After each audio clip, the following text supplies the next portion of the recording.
Suri rumah terutamanya bila dah bergelut, hari-hari bergelut dengan benda yang sama, dia tak boleh, dia memang kena keluar. Sebenarnya suri rumah lagi tinggi dia punya kadar penat, depressed dia tu sebenarnya. Sebab dia rutin kan. Kau pagi bangun, cuci baju, lepas tu sedai baju, lepas tu lipat baju. Bukan sehari? Yes. Dan kita tak boleh nafikan, kita yang bekerja, kita tak lipat baju setiap hari.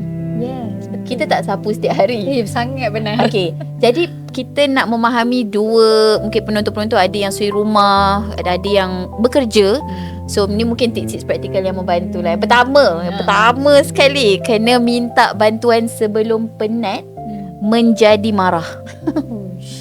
Kan orang perempuan kalau dia dah penat dia tak boleh. Sebab tu kena cari orang perempuan yang hafal hadis la taghdab wala kal jannah. Masya-Allah. Setiap kali tu baca hadis. Dah hafal pun marah. Jadi apa lagi kalau tak hafal kan. So penting untuk kita pergi ke majlis-majlis ilmu lah untuk meredakan kemarahan. Dia suri rumah terutamanya bila dah bergelut, hari-hari bergelut dengan benda yang sama, dia tak boleh, dia memang kena keluar. Tapi kita faham mungkin ada yang suami yang tak boleh nak diminta bantuan, minta bantuan dengan kawan. Dia actually, abang saya dah penat ni, boleh tak tolong uruskan sekejap anak lepas maghrib Bagi saya macam tu je. Tak Kita nak adalah, ada masa, sebenarnya nak ada masa tu nak melipat kain seorang-seorang. Kita ada ke fasa dah tua-tua ni macam lipat kain sambil tengok Korea apa semua.